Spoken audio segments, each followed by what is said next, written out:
Buenos días a todos. Estoy encantada de estar hoy aquí para esta presentación.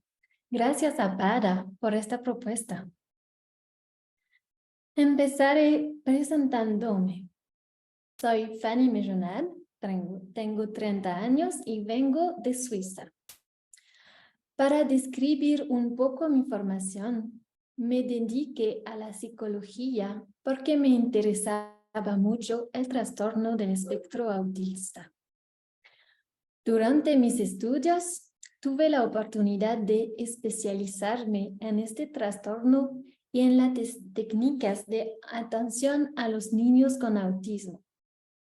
Primero, especializándome en análisis de conducta aplicada, ABA, y después certificándome en el Early Start Denver Model, el ESDM. Durante este año 2023, tengo la oportunidad de viajar a diferentes países del mundo para descubrir las diferencias en la forma de entender a los niños con autismo en estos países. En este contexto, llegué a Ecuador a principios de febrero y tuve la oportunidad de seguir el trabajo de Cristina Armijos y sus colegas de Red Panda, Patti y José, en colaboración con APADA. Estoy aprendiendo español, así que leeré, y perdón de antemano por la pronunciación. Bien, hoy vamos a hablar de cómo entender las conductas desafiantes y cómo actuar sobre ella.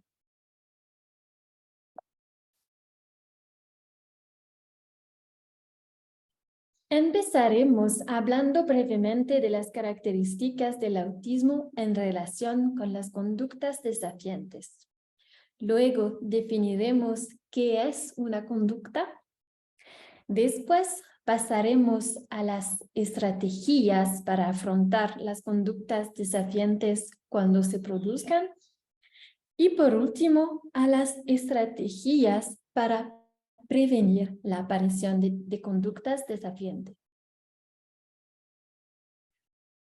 Empecemos por las características del autismo en relación con la conducta desafiante. El autismo presenta una serie de características que tienden a exacerbar las conductas desafiantes, como dificultades para procesar la información, la falta de flexibilidad, la tendencia a la rigidez y la dificultad para el cambio.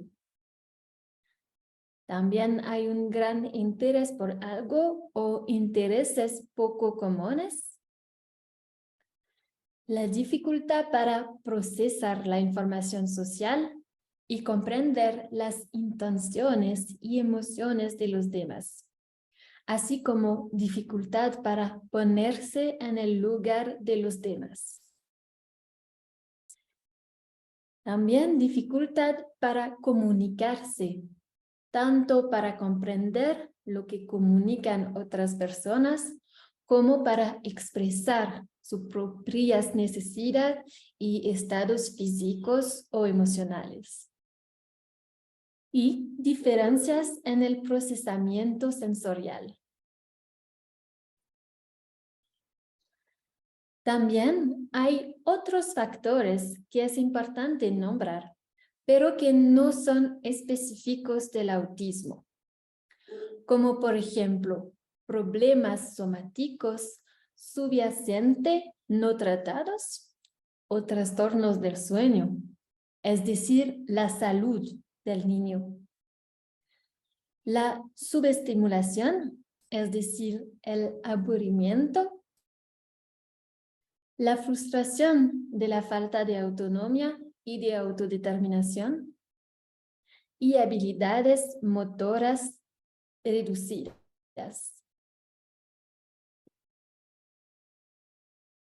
Este diagrama es una buena representación del impacto del autismo en la conducta desafiante.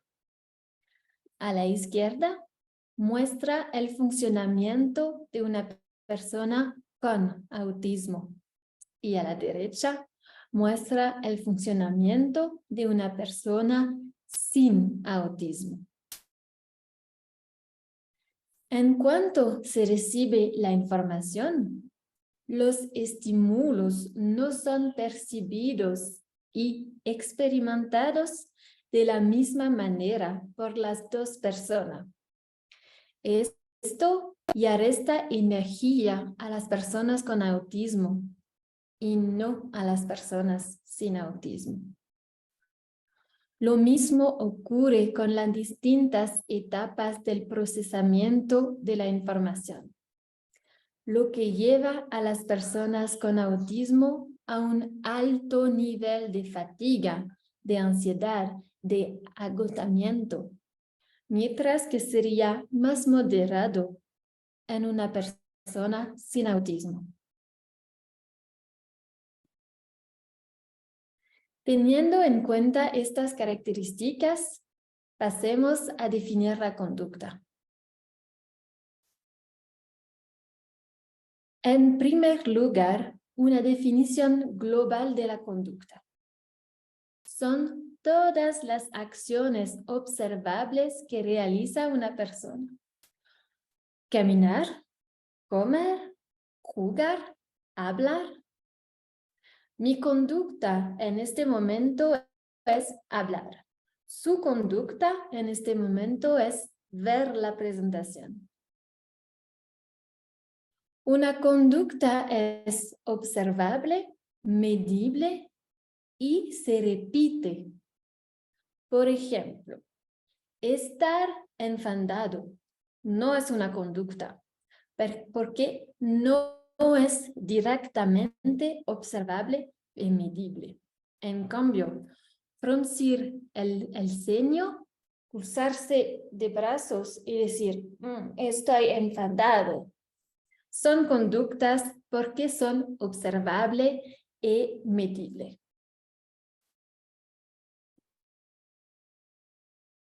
Ahora, más concretamente, ¿qué es una conducta desafiante? Emerson nos da esta definición. Las conductas desafiantes son conductas socialmente inapropiadas de tal intensidad, frecuencia o duración que es probable que la seguridad física del individuo o de otros se vea gravemente amenazada. O son conductas que probablemente le restrinjan o impidan el acceso a los servicios comunitarios ordinarios.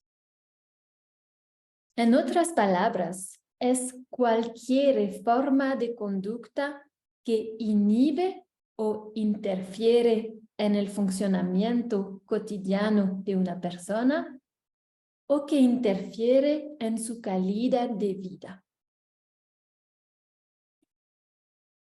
Por ejemplo, son agresiones como pegar, tirar del pelo o empujar a una otra persona. Son autolesiones como golpearse, tirarse del pelo, morderse la mano. Son también destrucción de bienes materiales como romper objetos, tirarlos. Son interrupciones, molestias, comportamiento antisocial, como gritar, huir, desnudarse en público o estar en permanente oposición. Y al nivel de la alimentación, se trata de conductas como la hiperselectividad, los vómitos, la búsqueda permanente de comida, la pica. La pica es la ingestión prolongada de sustancias no nutritivas y no comestibles, como la tierra, arena, plástico y hierba.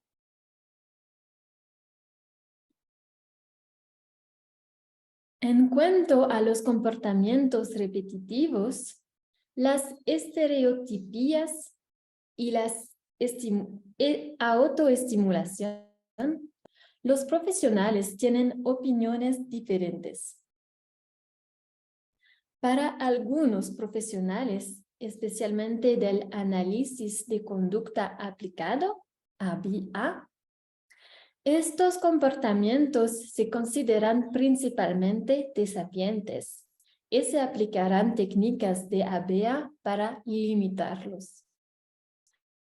Paralelamente, otros profesionales, como los del Early Start Denver Model, ESDM, no comparten este punto de vista. Estas conductas se consideran desafiantes solo cuando interfieren en la calidad de vida de la persona. Y si no es así, no habrá plan de intervención para cambiar este comportamiento. Para poder definir y comprender con precisión una conducta desafiante concreta, debemos identificar su función. Siempre hay una razón para la conducta que realiza la persona, ya sea una conducta desafiante o una conducta adecuada. A veces no lo tenemos claro, pero si la conducta aparece, sirve a un propósito para la persona que la realiza. Hay dos objetivos posibles para la conducta: conseguir algo que queremos y nos gusta, o evitar algo que no queremos y no nos gusta. En el primer caso, puede ser para conseguir un objeto deseado, o para llamar la atención de los padres, o para obtener estimulación sensorial. Por ejemplo, un niño que grita para pedir comida, o para que el padre le coja en brazos, o para que le ponga música. En el segundo caso, puede ser para evitar una actividad con la que el niño no disfruta, o para evitar la estimulación sensorial, como un niño, por ejemplo, que grita para evitar una actividad de puzzle o para que los padres paren la música. También puede ser para intentar escapar a una sensación desagradable, como los niños que se golpean la cabeza cuando tienen un dolor interno, como un dolor de estómago, o como un sentimiento emocional como la ira. Un punto importante es que el niño actúa de una manera que es única para él, porque en el pasado esta conducta le ha permitido obtener algo gratificante o escapar una experiencia que no le gustaba, tanto para las conductas adecuadas como para las conductas desafiantes. Se trata del mismo proceso de aprendizaje para todos los tipos de conducta, apropiada o desafiante.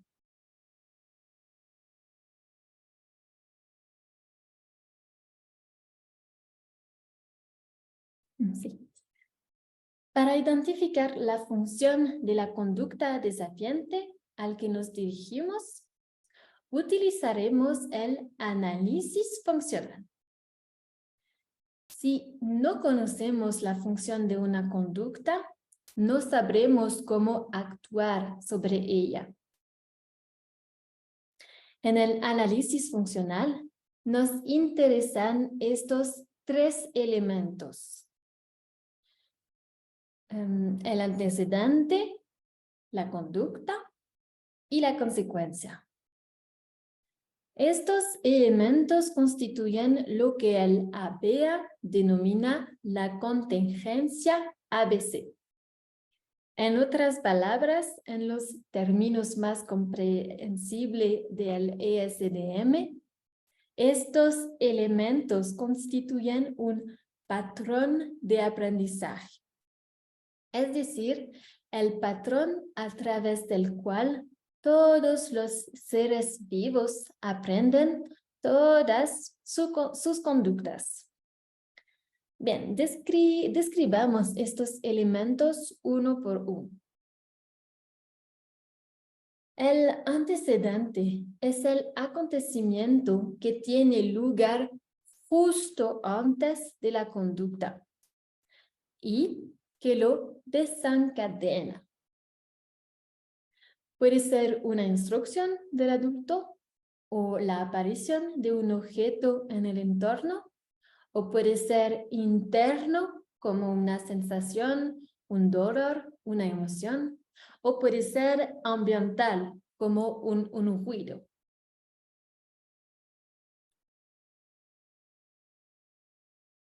La conducta ya ha sido bien definida anteriormente.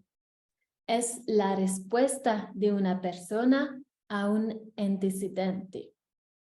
Puede ser una acción motora de la persona, la conducta verbal o una evitación. Por último, la consecuencia es el acontecimiento que sigue inmediatamente a la conducta. La consecuencia son la respuesta del entorno de una persona a su conducta. Influyen en la probabilidad de que la persona vuelva a utilizar la misma conducta en el futuro para lograr un objetivo concreto. Se dice que mantendrá o no la conducta a lo largo del tiempo. Hay 3 tipos de consecuencias posibles.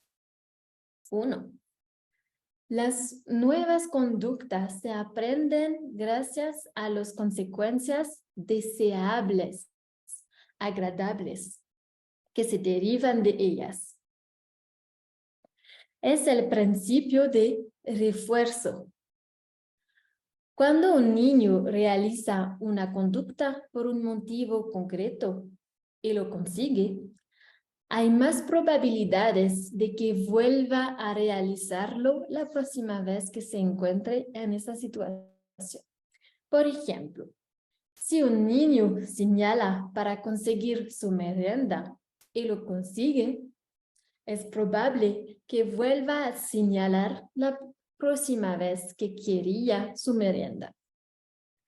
Del mismo modo, si un niño grita para pedir la merienda y se le dan, es probable que vuelva a gritar la próxima vez que quería la merienda. 2. Por el contrario, las conductas que van seguidos de una consecuencia indeseable, desagradable para el niño, disminuirán gradualmente. Es el principio del castigo. Cuando un niño realiza una conducta por un motivo concreto y no lo consigue, hay menos probabilidad de que vuelva a realizar esa conducta la próxima vez que se encuentre en esa situación.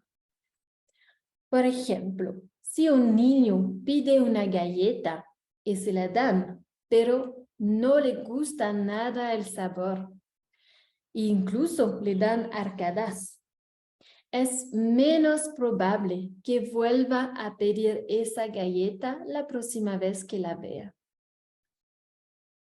Y 3. Por último, entre los dos está el principio de extinción. Es decir, no aportar ninguna consecuencia a la conducta de otra persona.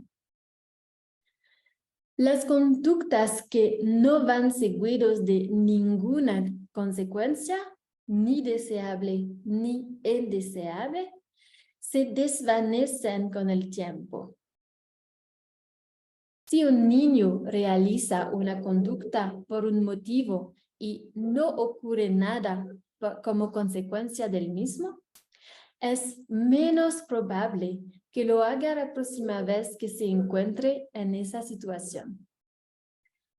Por ejemplo, si saludas a todo el mundo por la calle y la gente no te devuelve el saludo y sigue andando sin reaccionar, es menos probable que vuelvas a saludar a todo el mundo la próxima vez que pases por la calle.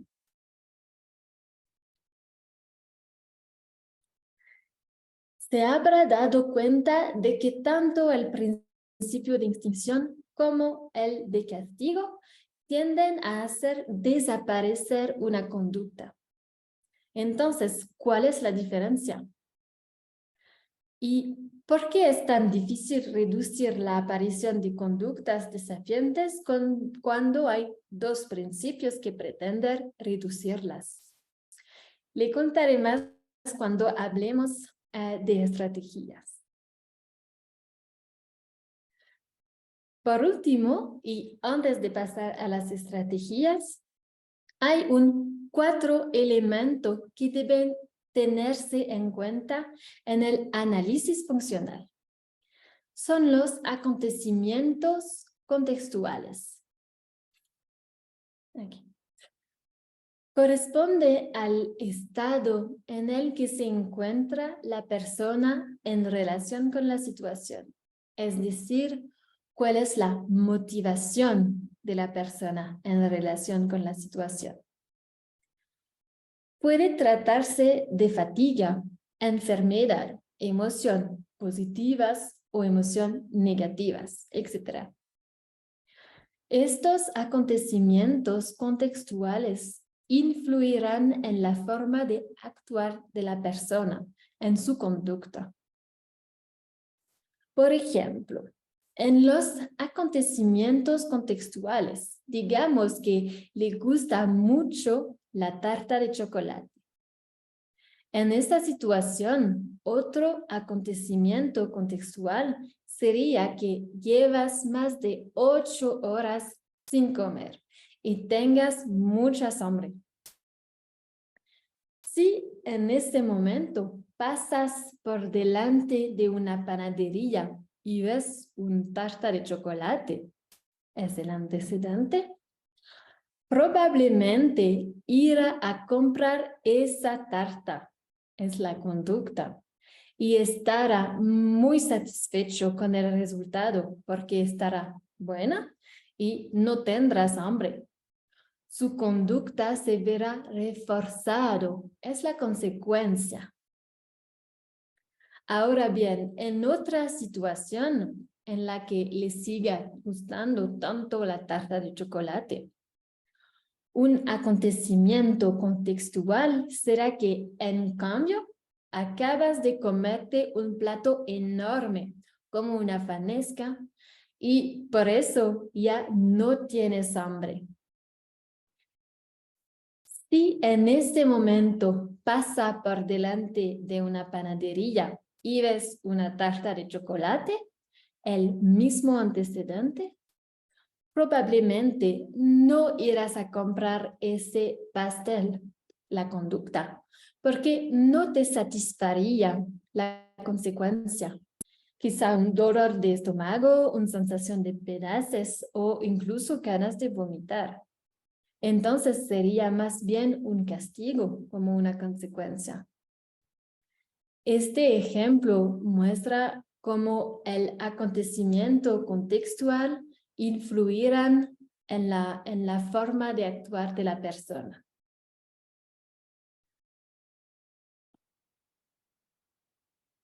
Ahora que hemos definido estos 4 elementos, ¿por qué son importantes para gestionar las conductas desafiantes? Cuando queremos cambiar una conducta desafiante, el análisis funcional nos permitirá conocer mejor la conducta su forma, su frecuencia, su fuerza, pero también qué la provoca el antecedente o los antecedentes, que la mantiene o las consecuencias y todos los acontecimientos que influirán en estos elementos. El acontecimiento contextual. Esto nos permitirá comprender la función de esta conducta y, por tanto, saber a qué estrategias dirigirnos para actuar sobre ella. No es un proceso sencillo porque a veces una conducta puede tener varias funciones o a la inversa, varias conductas pueden tener una misma función. Una de las técnicas más utilizada para el análisis funcional consiste en observar lo que ocurre, anotando cada vez lo que se observa como antecedente, conducta y consecuencia, y cruzando la información después de varias observaciones. Bien, recordemos estos cuatro elementos porque volveremos a hablar de ellos cuando hablemos de estrategias. Ahora que sabemos definir una conducta y identificar su función, pasemos a las estrategias para actuar sobre estas conductas desafiantes.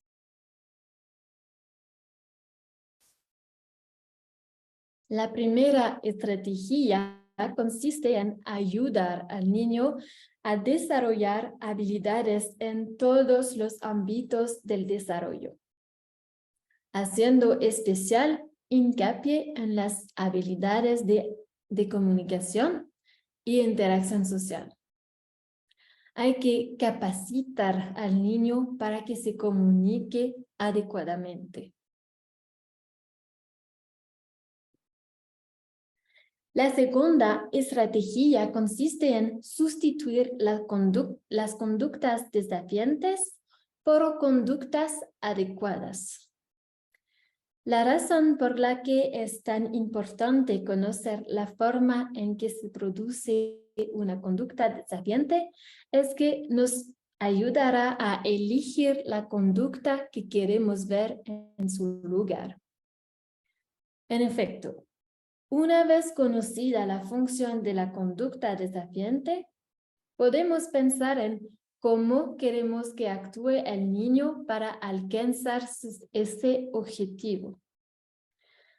Las conductas que se seleccionan para sustituir a las conductas desafiantes se denominan conductas de sustitución.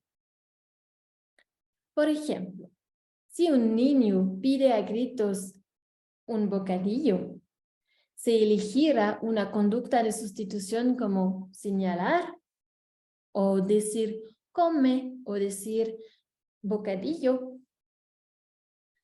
Si no sabemos para qué sirve la conducta, no sabremos con qué sustituirlo.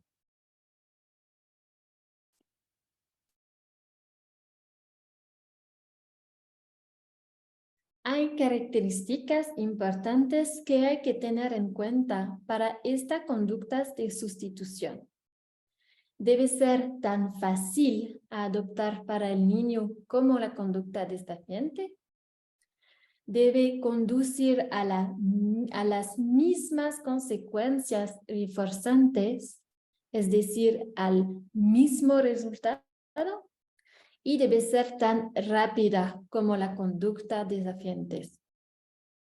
Por lo tanto, la conducta de sustitución debe ser tan eficaz, eficiente y fácil como la conducta desafiante a la que sustituye.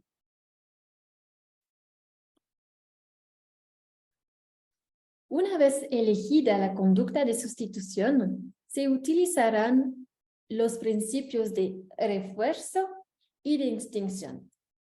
Como recordatorio, el principio de refuerzo tiene por objeto el aprendizaje de la conducta y el principio de extinción tiene por objeto la atenuación de una conducta.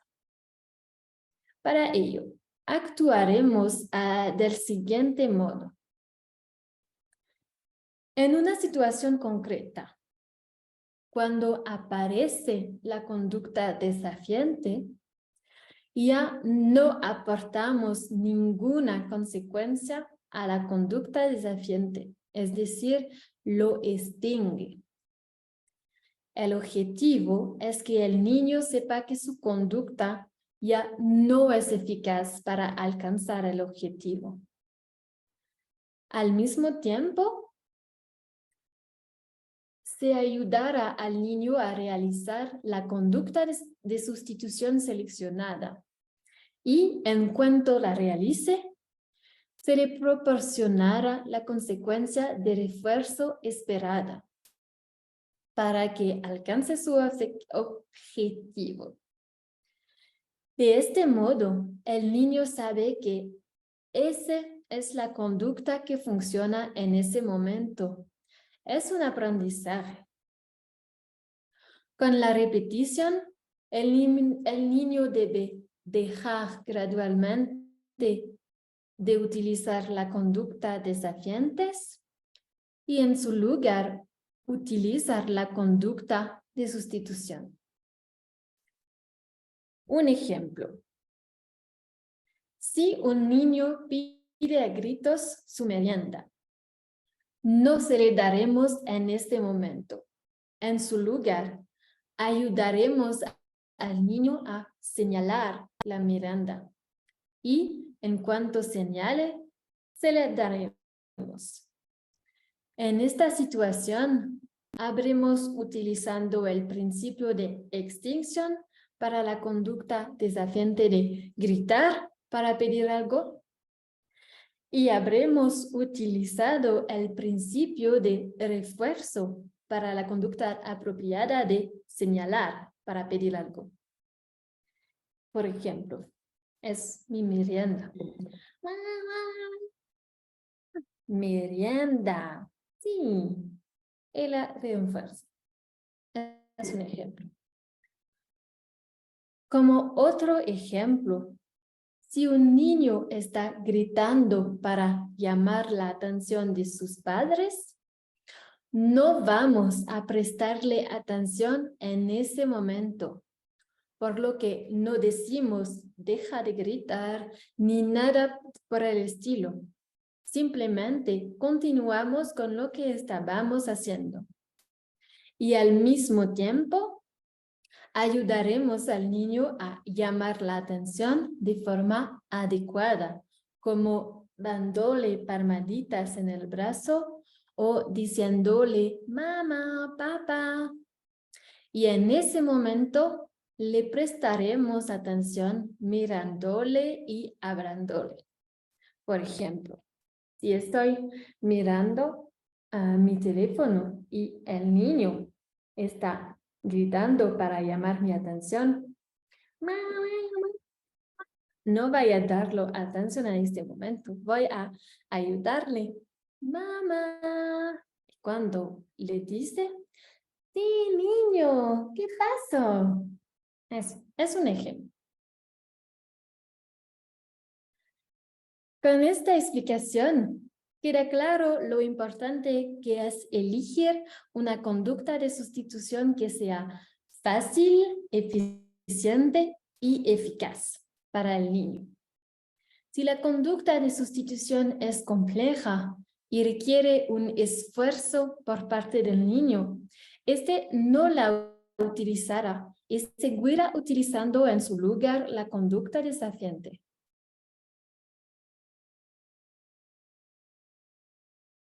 Volvamos al principio del castigo. ¿Por qué se utiliza esta estrategia de conducta de sustitución en lugar del castigo? Volvamos primero a la distinción entre el principio de castigo y el principio de extinción. Como le he explicado en los puntos anteriores, tanto la extinción como el castigo provocan una disminución de la aparición de conductas a lo largo del tiempo. Pero entonces, ¿cuál es la diferencia? Utilizando el principio de castigo, se enseña al niño a no utilizar la conducta para conseguir el objetivo. Mediante el principio de extinción, se enseña al niño que la conducta no es útil para alcanzar su objetivo. Pero ninguno de estos dos principios enseña al niño cómo conseguir el objetivo. Es el principio de refuerzo el que permite el aprendizaje.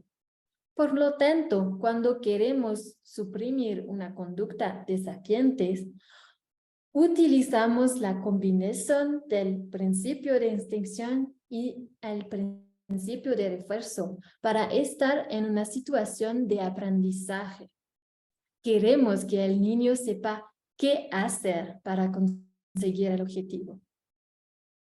Además, el uso de esta estrategia permite mitigar la conducta desafiante sin recurrir al castigo, es decir, sin utilizar consecuencias indeseables, desagradables para el niño. ABEA recomienda el uso de técnicas de castigo en casos extremos, en los que se ponga en peligro la salud de la persona o de otros, y se hayan probado todos los demás procedimientos de refuerzo y extinción y no hayan funcionado suficientemente. Por último, las investigaciones han demostrado también que las estrategias basadas en el principio del refuerzo son más eficaces y rápidas que las estrategias basadas en el principio del castigo.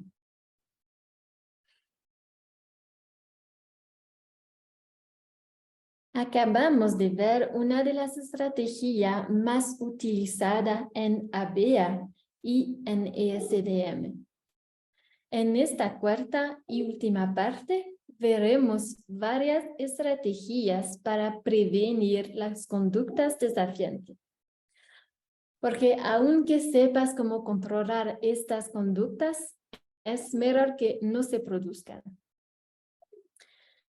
En los últimos años se han desarrollado mucho lo que se denomina apoyo conductual positivo, sobre todo en entornos de grupo como en guardería y en colegios.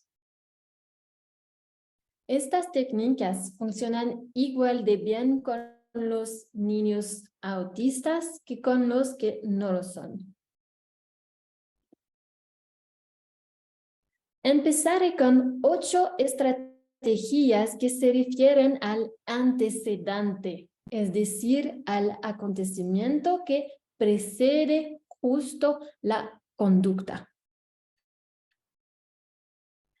Cuando estamos en contacto con niños, nos damos cuenta de que pasamos mucho tiempo diciéndoles no a cosas que hacen o quieren hacer. Esto pues puede causar mucha frustración, especialmente en niños con autismo, dadas las características de las que hablábamos antes, como la dificultad para gestionar las emociones y la falta de comprensión del ¿por qué no? Así que piensa en el no como un desencadenante de conductas desafiantes. Esta estrategia consiste en reducir el número de nos que se dicen.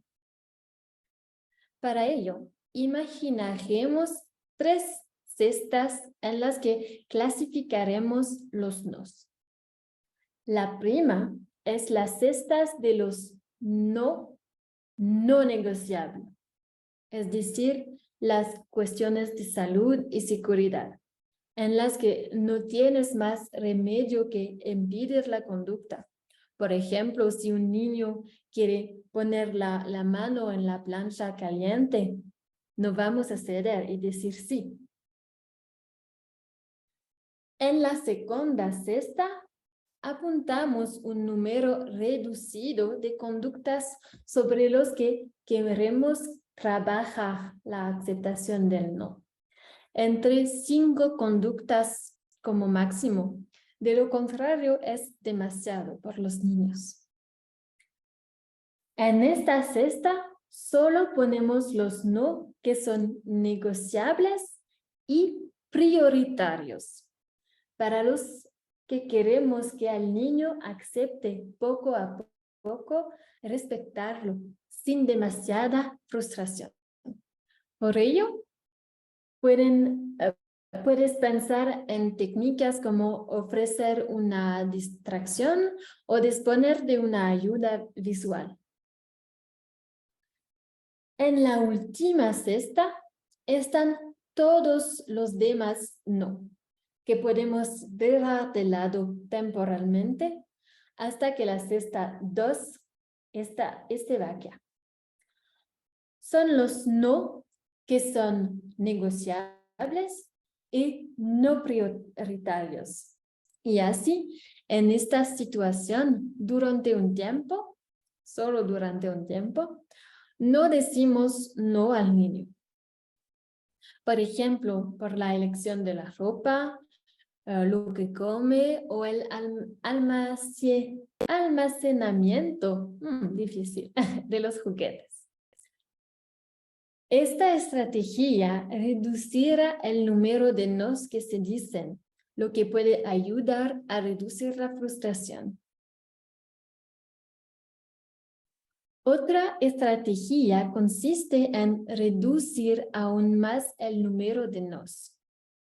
Cuando el niño pida algo que no puede tener inmediato, en lugar de decir no, dirá sí después.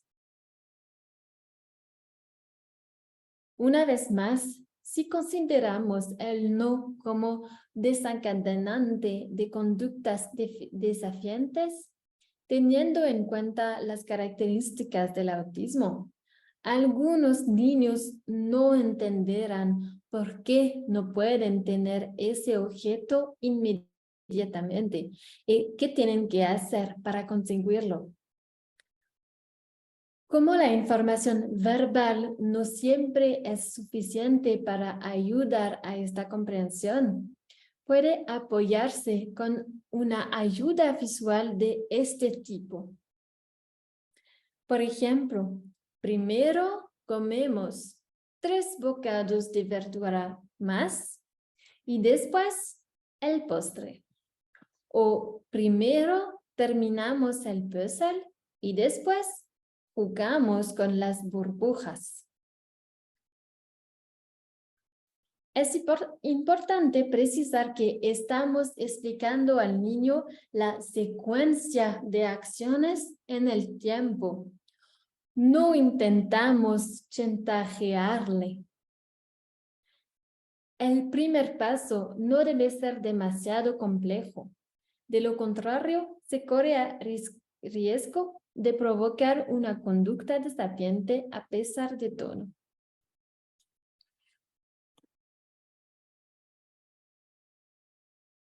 No sé en el Ecuador, pero en Francia la sociedad pasa mucho tiempo diciendo lo que no hay que hacer. Y los padres hacen lo mismo con sus hijos. No comas eso, no hagas eso, no vayas ahí, no corras, etc. Al igual que el no, la formulación negativa de una frase puede desencadenar una conducta desafiante. Además, si le dices a alguien que no haga algo, necesariamente le estás dando la idea y el deseo de hacerlo. Por ejemplo, si lo digo, no piensen en la tarta de chocolate, todos pensarán en ella e incluso quieras hacerlo. Una estrategia consistirá a formular nuestras expectativas de forma positiva. En vez de decir, no corras por los pasillos, dijimos, camina por los pasillos. Así quedarán claras nuestras expectativas respecto al niño. Además, dadas las características del autismo, para algunos niños, si solo se les dice lo que no deben hacer, habrá situaciones en las que no sabrán qué hacer más. Por lo tanto, es importante nombrar las posibles acciones para dar al niño la oportunidad de hacerlo bien.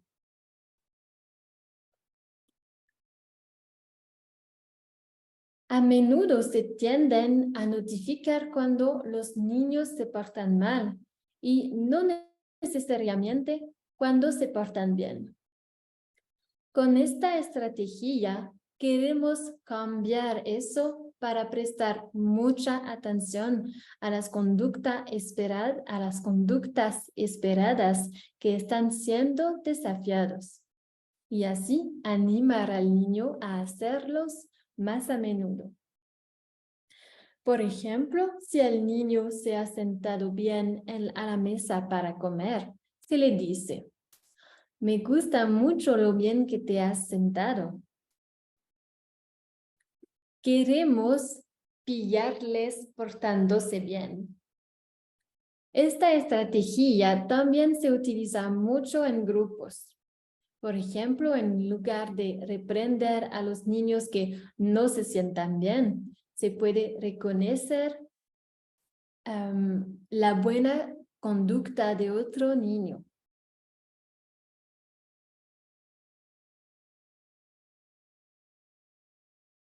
Para limitar la evitación de actividades, los rechazos y las fugas, una estrategia es promover el control compartido.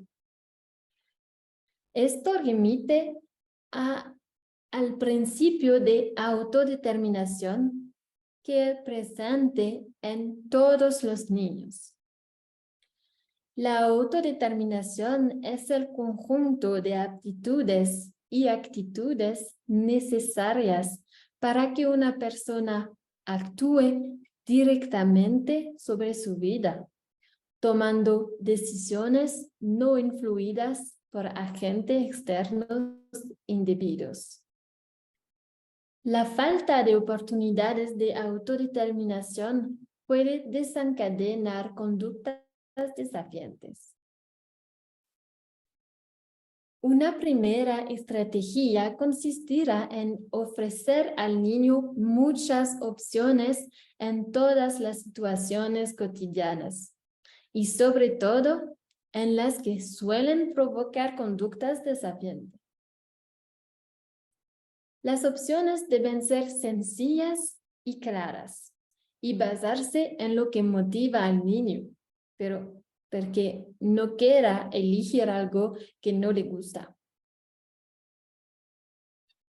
La segunda estrategia consiste en permitir la negociación, cuando sea posible, por supuesto. Así pues, se puede enseñar al niño a negociar. Una vez más, por favor. Un minuto más, por favor. Y en cuanto esto esté bien adquirido, se pueden introducir gradualmente los límites. Lo importante es advertir siempre del límite. Un cuento más y después te va a la cama, por ejemplo. Para ambas estrategias, queremos que el niño comunique su elección y negociación de forma adecuada, por supuesto.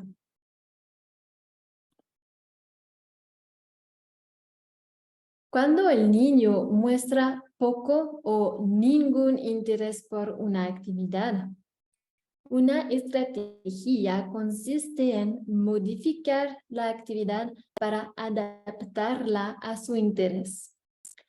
Por ejemplo, a un niño al que no le gustan los puzzles y le encantan los coches,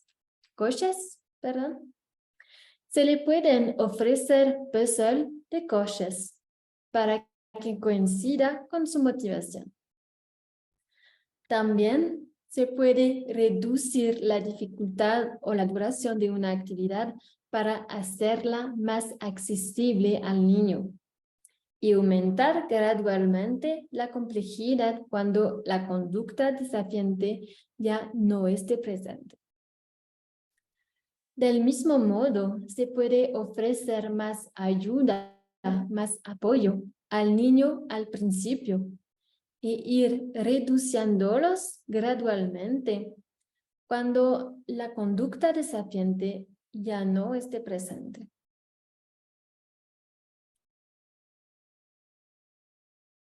Como ya se dijo, la investigación ha demostrado que reforzar la buena conducta funciona mucho mejor y más rápido que castigar.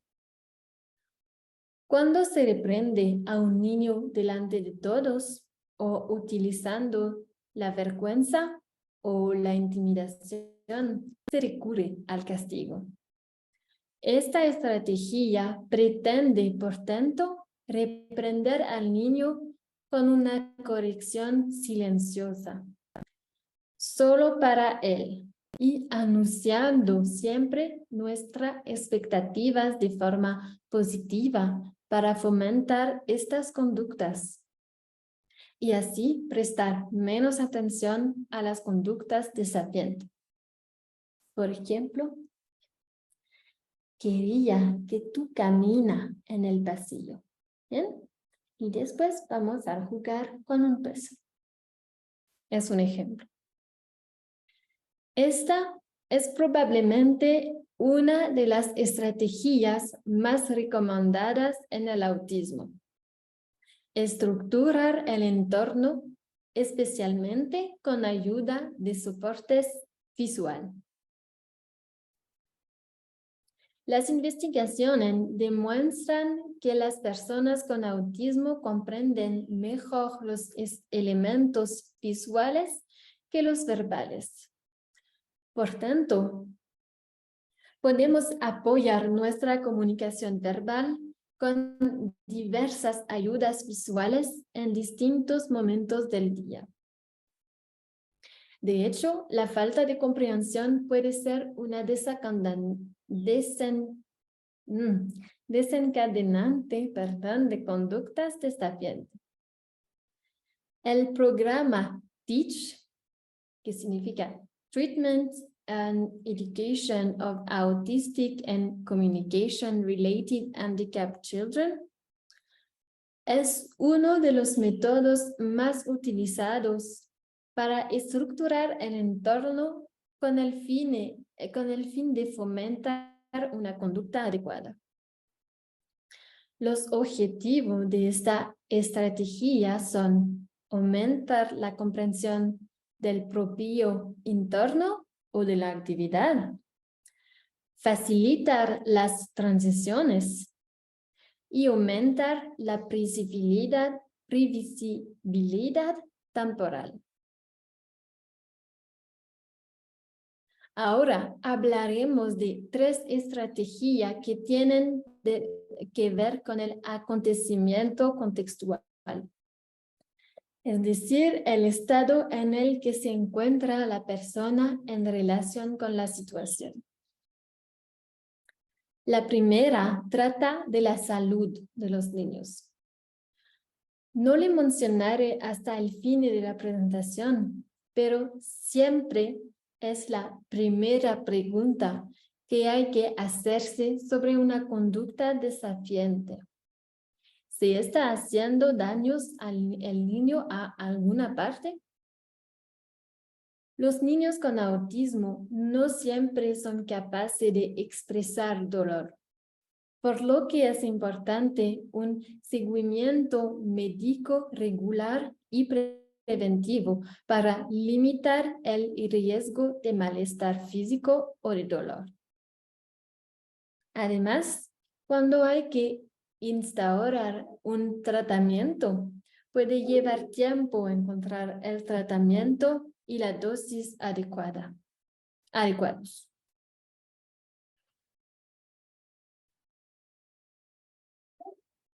El desacuerdo sobre las actitudes educativas, la multiplicidad de partes interesadas y la ausencia de un plan de intervención son factores que favorecen la aparición de conductas desafiantes.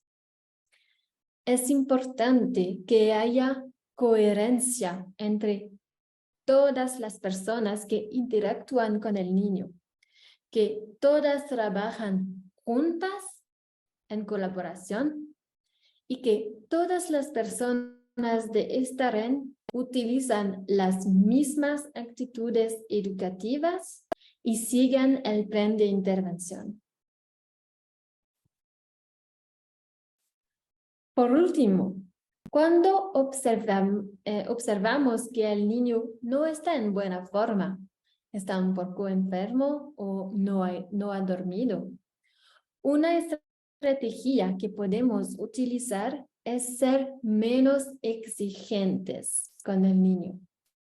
Por ejemplo, ayudándole un poco más que lo habitual, disminuyendo la dificultad de la actividad o aumentando el refuerzo cuando el niño se porta mal.